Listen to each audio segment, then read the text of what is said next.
Navoiy viloyatini ijtimoiy-iqtisodiy rivojlantirish, hududlardagi ichki imkoniyatlarni to'liq safarbar etish hamda qonun ustuvorligini ta'minlash masalalari mahalliy kengash deputatlari diqqat markazida bo'lib turibdi. Xususan, xalq deputatlarining Navoiy viloyati kengashining 7-chaqiriq navbatdagi 35-sessiyasi oldidan doimiy komissiyaning kengaytirilgan yig'ilishi bo'lib o'tdi. Unda viloyatning shahar va tumanlari iqtisodiy o'sishini ta'minlashdan tortib, yer munosabatlarini tartibga solishgacha bo'lgan muhim masalalar muhokama qilindi. Hozir shu haqida Navoiy viloyatida iqtisodiy barqarorlikni ta'minlash va mavjud ichki zaxiralarni ishga solish bosh vazifaga aylangan. Sessiya kun tartibidagi birinchi va eng muhim masala viloyatning shahar va tumanlarida qo'shimcha imkoniyatlarni safarbar etish bo'yicha ishlab chiqilgan yo'l xaritalarini tasdiqlash bo'ldi. Mazkur masala yuzasidan Iqtisodiyot va Moliya vazirligi huzuridagi markaz direktori Dilshod Abedov hamda viloyat hokimining birinchi o'rinbosari Rustam Sulaymonov axborot berdi. Ishlab chiqilgan rejalar mahalliy budjet, tadbirkorlikni rivojlantirish va iqtisodiy islohotlar bo'yicha doimiy komissiya raisi hamda yoshlar siyosati, madaniyat va sport masalalari bo'yicha doimiy komissiya raisi tomonidan atroflicha o'rganildi.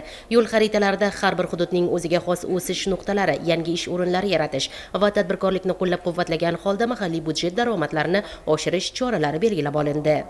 Mazkur yo'l xaritalarini ishlab chiqishda asosiy e'tiborlardan biri shu samaradorlik va unumdorlikka e'tibor berildi.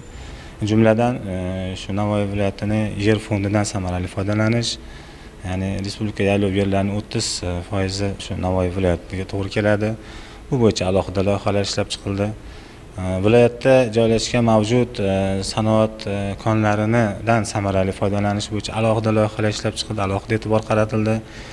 Ya'ni shu sanoat konlarini qazib olishdan to ulardan hosil bo'lgan chiqindilarni qayta ishlashgacha samaradorlikni oshirish bo'yicha alohida loyihalar ishlab chiqildi.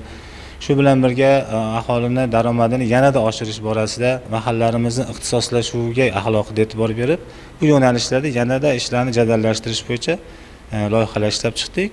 Ya'ni shu viloyatda shu yirik va mayda shoxli naslli chorvachilikni rivojlantirish bo'yicha alohida loyihalar ishlab chiqildi. Tumanlar va shaharlar kesimida jami 106 ta chora-tadbir ishlab chiqilib va biz umid qilamizki, mazkur chora-tadbirlar shu Navoiy viloyatining pirovard natijada shu ijtimoiy iqtisodiy rivojlantirishga alohida bir turtki bo'lib xizmat qiladi. Kun tartibidagi navbatdagi masala sog'lom turmush tarzini targ'ib qilishga qaratildi. Sessiyada jismoniy tarbiya va sport to'g'risidagi qonunning Navoiy viloyatidagi ijrosi tahlil qilindi. Viloyat sport boshqarmasi boshlig'i hududda ommaviy sportni rivojlantirish, mahallalarda yoshlarni sportga jalb etish va yangi inshootlarni ishga tushirish bo'yicha hisobot berdi.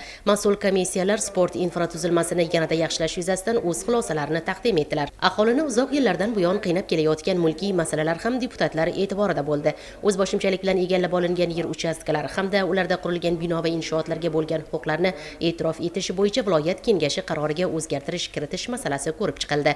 Viloyat adliya boshqarmasi shu'ba boshlig'i mazkur jarayonning huquqiy asoslar va metodik ta'minoti haqida ma'lumot berdi.